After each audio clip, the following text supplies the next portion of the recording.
Rauf Hasan sahab, thank you so much for joining us on the program. Salman Akram Raja ने 26 नवंबर के बाद तीसरी बार इस्तीफा दिया है। बार बार वो कोई ना कोई बात होती है और फिर नहीं उसको बानी एक्सेप्ट करते, खान साहब नहीं एक्सेप्ट करते, लेकिन वजह क्या है, क्यों बार बार नाराजगियां हो रही हैं? थैंक यू फरिया। मेरा ख्याल है कि ये सवाल तो उन्हीं से करना चाहिए, वही इसका बेहतर जवाब दे सकते हैं। आपने तो नहीं कभी दिया इस्तीफा या इस्तीफा देने की धमकी अपनी जगह से?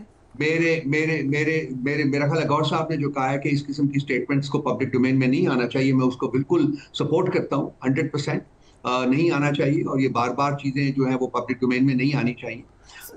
और जहां तक जवाब देने का सवाल है कि क्यों, तो इस मेरा ख्याल है कि बेहतरीन शख्स वो खुद होंगे और वो मेरा ख्याल है कि ज्यादा बेहतर तरीके से इसके ऊपर बात कर सकें। बट एक तासुर अब ये जा रहा है कि बहुत ज़्यादा नाखुशी भी है या शायद अपनी पोजीशन में कंफर्टेबल नहीं है सलमान अकरम राजा साहब। सो एट सम पॉइंट क्या किसी और को सेक्रेटरी जनरल बनाया जा सकता है? देखिए, ये मैंने जैसा कि पहले अर्ज किया है फरिया, ये तो वो ही जवाब इसका दे सकते हैं क्योंकि it concerns this person basically. तो I am not privy to the reasons के क्यों ये सिचुएशन खड़ी हुई जहाँ कि उन्होंने पब्लिक डोमेन में जाके कहा कि जी मैं इस्तीफा दे रहा हूँ। तो वही मेरा ख्याल है कि इसके ऊपर ज्यादा बेहतर तरीके से ज्यादा दिया, वापस भी ले लिया। So that's why it becomes even more interesting. लेकिन सलमान अकरम राजा कि क्या ज़िमनी इलेक्शन लेने पर इख्तलाफ हुआ था? क्या नाराजगी क्या हुई थी?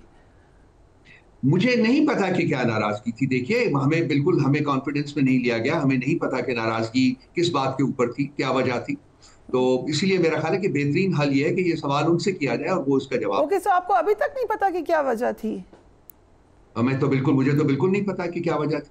पार्टी में जब आप खुद कह रहे हैं पब्लिकली हर बात हो रही है, सो ये तो इससे साबित होता है कि पार्टी में कोई सुनता ही नहीं एक दूसरे की बात, फिर इसलिए उन्हें पब्लिक जाना पड़ा। ये कैसे आपने कंक्लूड कर लिया कि पार्टी में लोग एक दूसरे की बात नहीं सुनते? बीबी हमारी हर दूसरे दिन तीसरे दिन मीटिंग होती है, हम लोग फैसले करते हैं, मामला के ऊपर फैसले करते हैं। तो ये आपको कैसे कंक्लूजन आपने कर लिया कि हम बात नहीं सुनते एक दूसरे की? बिकॉज पब्लिकली बार बार बात की जा रही है, इससे कंक्लूड कर लिया। लेकिन ट्वीट्स उनके देख लेते हैं ना, लेट मी फिनिश। वो लग ऐसे रहा था कि सिर्फ ओहदा छोड़े हैं बल्कि पार्टी से भी अलग हो रहे हैं। उन्होंने पूरी खिदमात गिनवाई, मैंने ये किया, फिर उन्होंने कहा मैं वकालत अभी भी कर दूंगा जिसको जरूरत है। So it was such a final message.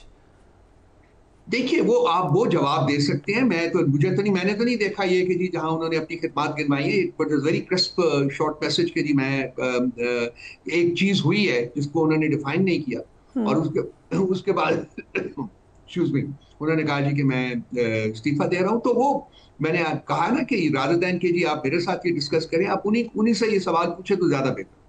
ठीक है। सो बुशरा बीबी की बहन मरियम वट्टू ने ट्वीट किया कि बानी पीटीआई अगर पार्टी की 3 पोजीशंस पर तब्दीली कर दें तो और 3 लोग ऐसे हैं जिन्हें घर बिठा दें तो हालात बिल्कुल बदल जाएंगे। सो आई होप पहले तो इन 3 में आप तो नहीं आते रऊफ हसन साहब, एंड सेकंड क्वेश्चन इज कि और कौन कौन आता है? या मैं आपसे पहली दफा सुन रहा हूँ ये स्टेटमेंट, मेरी कानों से पहले तो नहीं गुजरी ये स्टेटमेंट कि जी कौन 3 लोगों को हटा दें, वो कौन 3 लोग हैं। बीबी ये तो मेरे पास तो ऐसी कोई इंफॉर्मेशन नहीं है इस वक्त। ओके, चलिए, ये उनकी मैसेज पब्लिक है अगेन, सो ये आप चेक कर लीजिएगा। एंड आई गेस कि बिल्कुल उसमें एक सिंसियरली आप सलमान साहब से पूछ लें कि वजह क्या हुई थी। इतनी बड़ी बात है, आप इंफॉर्मेशन, आप भी बड़ी इंपॉर्टेंट पोजीशन पे हैं।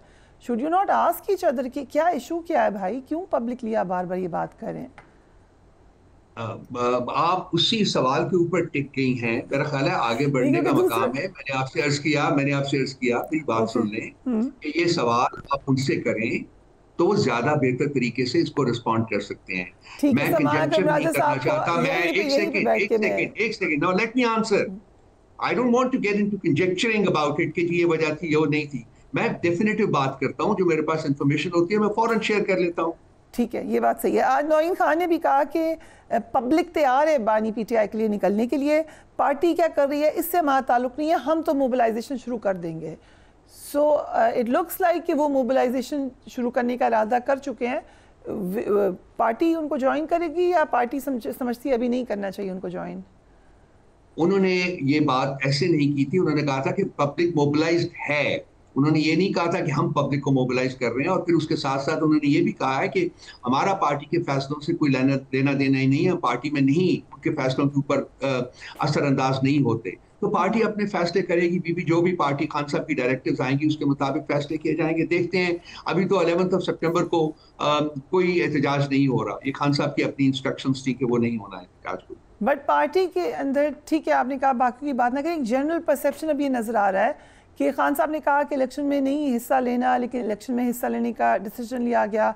उन्होंने कहा था 5 अगस्त को पीक पे ले जाना, वो भी नहीं हो सका। सो बातें नहीं सुनी जा रही उनकी फॉर वट एवर। ये मैं बिल्कुल इसके साथ टोटली डिसएग्री करता हूँ। खान साहब का जो लास्ट में मैसेज आया था अली बुखारी साहब के थ्रू, उन्होंने कहा था कि ये मामला पीसी में ले जाइए और वहां डिबेट कर लीजिए।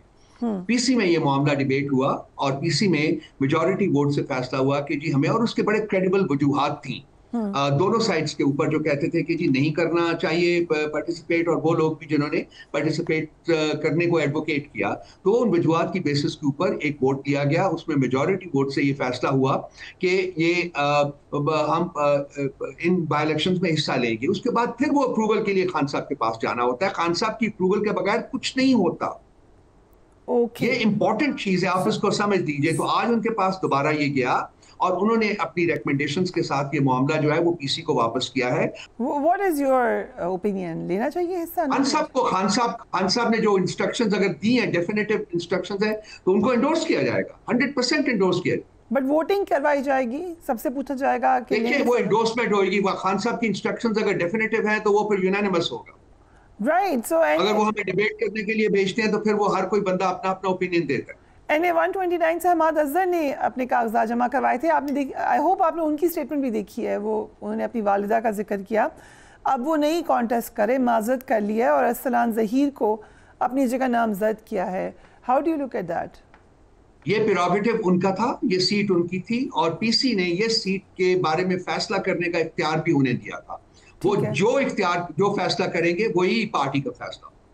So okay, so it means कि जो उन्होंने कहा है कि अरसलान ज़हीर को मैं नामजद करता हूँ, ये अब इसी तरीके से इनकी नॉमिनेशन चलेगी? जी वही पार्टी का फैसला होगा, वो पब्लिक फॉर्मली एंडोर्स हो जाएगा वो फैसला, जो कि हमाद अजहर साहब का फैसला। ठीक है, आपके मुकाबले में आपने इलेक्शन लड़ना है या नहीं लड़ना, लेकिन मुकाबले में इत्तेहाद पहले ही हो गया है। पीपल्स पार्टी और PMLN तो मिल के लड़ने जा रहे हैं। How do you look at that situation? ये इत्तेहाद हो या और भी ये जो भी लोग इकट्ठा कर लें, ये इनको 10 सीटें नहीं मिलेंगी पूरे मुल्क में। अगर एक इंडिपेंडेंट एंड फ्री इलेक्शन करवा दिया जाए, 10 सीटें नहीं मिलेंगी। ये सियासी जो लेके फिर रहे हैं और इनको शक्ल छुपाने को जगह नहीं मिलेगी। मेरी बीबी एक फ्री इलेक्शन करवा के देख लिया। ये इत्तेहाद वगैरह कोई हैसियत नहीं रखते, इनकी कोई मीनिंग नहीं है, कोई रेलेवेंस नहीं है। ओके, बट सुनिए, काउंसिल के सरबराह साहबजादा हामिद रजा 10 साल की सज़ा हुई उनको, वो नाअहल हो गए again for what ever reasons. आपकी जो सज़ाओं पे ओपिनियन है, अब उनकी सिग्नेचर से जो जाएंगे नामजदगियाँ, उन पे क्वेश्चन हो जाएगा। पहले भी एक टेक्निकल इशू पे आपकी रिजर्व सीट्स चली गई हाथ से। ये हाइपोथेटिकल क्वेश्चन है, आप पहले फैक्ट्स जो हैं वो आने दे सामने। I spoke to a few lawyers, कल तो अज़हर सिद्दीक साहब PTI ये भी पहले आप साहिबजादा साहब से बात कर लेना, लॉयर से बात करने की बजाय आपको ये तो पता चल जाना कि कौन सीट जो है वो उसके ऊपर साइन करेगा। मैं अर्ज कर रहा हूँ ना, हाइपोथेटिकल क्वेश्चन है। आपको पता नहीं, इंफॉर्मेशन कि साहबजादा साहब साइन ही नहीं करेंगे, उनकी जगह कोई और करेगा? मैं हाइपोथेटिकल सवाल का जवाब नहीं दूंगा। मैंने कहा है कि पहले फैसला हो जाने दें कि कौन साइन करेगा, कौन कर रहा है ये, ओके? उसके बाद सवाल कीजिएगा, मैं जवाब दे दूंगा। राइट। आप तो कई दफ़ा कह चुके हैं रऊफ साहब कि हम ये राब्ता करना चाहिए इस्टेब्लिशमेंट से। आपने ये भी कहा कि हमारी होती है बातचीत बैकडोर।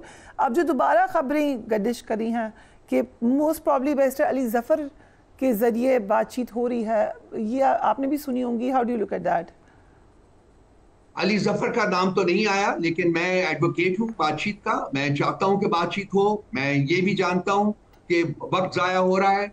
अब वक्त ज़ाया नहीं होना चाहिए। मुल्क को आगे ले जाने के लिए बहुत असेंशियल है कि एक पॉलिटिकल कंसेंसस क्रिएट किया जाए और बातचीत का आगाज होना चाहिए फौरी तौर के ऊपर, और जल्दी से जल्दी उसको कंक्लूड करना चाहिए। इस बारे में मेरा हमेशा से एक ही ओपिनियन रहा है, मैं आज भी उसी को एडवोकेट करता हूँ।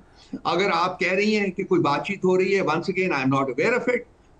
बातचीत अगर हो रही है तो बहुत अच्छी बात है, बहुत पहले होनी चाहिए। आपने कहा बैरिस्टर अली ज़फ़र का नाम नहीं सुना। लेट्स से अगर बातचीत हो तो आपके ज़हन में कौन है सीएम केपी के एक हो सकते हैं, किसके थ्रू हो सकती है बात? मैं ये चीजें कंजेक्चर में ना जाया करें, मैं नहीं करता ऐसी गुफ्तगू। मैं मेरे सामने जो एक डेफिनेटिव फैसले आएंगे वो आपके साथ मैं बड़ी फ्रैंकली बात कर लूंगा उसके बारे में, ठीक है? जो भी खान साहब नॉमिनेट करेंगे, बातचीत अगर होगी उसके लिए खान साहब नॉमिनेट करेंगे, वो कबूल होगा पार्टी को, एंड ऑफ द स्टोरी।